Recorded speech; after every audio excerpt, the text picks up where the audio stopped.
کپڑے سلوانے کا مہینہ نہیں ہوں، میں اس لیے نہیں آ رہا ہوں کہ تم عیدی خریدی کے نام پر پورا مہینہ بازار میں نکال دو، میں صرف تمہیں بھوکا رکھنے کے لیے نہیں آ رہا ہوں، عبادتوں میں دکھاوا کرو اس لیے نہیں آ رہا ہوں، زکوٰۃ اور فطرے کے نام پر نام و نمود بٹورو اس لیے نہیں آ رہا ہوں، افطار پارٹی کے نام پر فضول خرچی کرو اس لیے نہیں آ رہا ہوں، عبادتوں میں دکھاوا کرو اس لیے نہیں آ رہا ہوں، میں اس لیے نہیں آ رہا ہوں کہ تم روزے رکھو اور پھر سارا دن سوئے رہو، روزہ رکھو اور فون سے چپک کر بیٹھ جاؤ، اس لیے نہیں آ رہا ہوں کہ افطاری کے موقع پر خوب پیٹ بھر کر کھاؤ اور عشاء اور تراویح کی نماز قضا کر کے خراٹے بھرو، میں تو آتا ہوں اپنے رب کی رحمتوں، برکتوں اور مغفرتوں کی سوغات لے کر، مگر تم اس کو حاصل کرنے کے بجائے تجارت کے حساب و کتاب میں لگ جاتے ہو، روزہ رکھ کر یوں سمجھتے ہو کہ میں نے تیر مار لیا، ارے میں تو سال بھر کے تمہارے گناہوں کو دھونے کے لیے اللہ کی طرف سے مغفرت کا پروانہ بن کر آتا ہوں، مگر تم روزہ رکھ کر بھی گناہوں سے باز نہیں آتے۔ نوجوانوں، ناجائز عشق رمضان سے پہلے بھی ناجائز اور اب بھی، مگر تم تو رمضان میں کچھ کام نہ ہونے کا بہانہ بنا کر سارا دن موبائل پر عشق بازی کرتے رہ جاتے ہو، پھر روزہ رکھ کر یہ گناہ کیسا؟ غلط ویڈیوز اور موسیقی سننا ہر وقت حرام، مگر یہاں تو روزے کی حالت میں یا تو سو کر یا پھر موبائل میں گزارا ہوتا ہے، میں اس لیے تو نہیں آیا، میں رحمان کی رحمت بن کر، غفار کی مغفرت بن کر آیا تھا، مگر تم نے تو میری رتی برابر میزبانی نہیں کرتے، اور جو کرتے ہیں میں قربان جاؤں ان پر،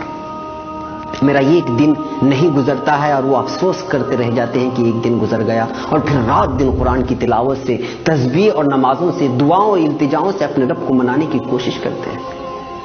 ہر پل وہ اپنے خالق سے اپنے گناہوں کی شکایت کرتے ہیں اور رحمتیں لوٹتے ہیں، برکتیں حاصل کرتے ہیں، مغفرت کے پروانے اپنے نام کر لیتے ہیں، میں آتا بھی اسی لیے ہوں، تم بھول مت جانا، میں جب تمہارے آنگن میں قدم رکھوں گا تو میرا ہر لمحہ ہزاروں لمحوں سے بہتر ہے، کیونکہ میں ایسا مہینہ جس میں ہر لمحہ اللہ کی رحمت برستی ہے،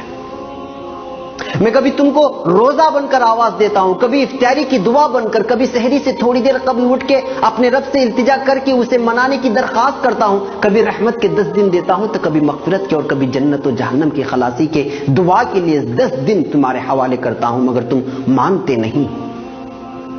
ارے ہوش میں آؤ بھائی، میں آ رہا ہوں، کہاں کھو گئے ہو؟ 11 ماہ گناہوں کے دلدل میں ڈوبے رہنے کے بعد اپنے گناہوں کو بخشوانے کے لیے میرے رب نے تم تک بھیجا، تو تم روزے کے نام پر خالی پیٹ رہ کر وہی جھوٹ کے انبار، غیبت کے بازار، بات پر تکرار، عید خرید کے نام پر بیوی سے انبن، پڑوسی سے تعلقی۔ ارے ہوش میں آؤ، اگر میں چلا گیا تو موقع ہاتھ سے چلا جائے گا اور لوٹنے کے لیے 11 مہینے لگ جائیں گے، اور زندگی کا کوئی بھروسہ بھی نہیں کہ اگلے رمضان تک تمہاری سانس چلے کہ نہ چلے۔ پاگل نہ بن، تیاری کر میری میزبانی کی اور میری مہمانی کی، دل سے کر، خلوص سے کر، دکھاوا میرے رب کو منظور نہیں، جو بھی کر تنہائی میں اٹھ کر اللہ سے التجا کرتے ہوئے کر، ابھی سے مانگنا شروع کر، کیونکہ نیک اعمال کا کرنا بھی اللہ کی توفیق سے ہوتا ہے۔ میری میزبانی کا مطلب یہ نہیں کہ گھر میں کھجور اور افطاری اور سحری کا راشن جمع کر لے، میری میزبانی کا مطلب ہے نماز، تراویح، تلاوت قرآن، گناہوں سے اجتناب، جھوٹ، غیبت، فحاشی، ناجائز عشق بازی اور بازاروں کی زینت بننے سے خود بھی بچنا اور گھر کی خواتین کو بھی اس سے باز رکھنا۔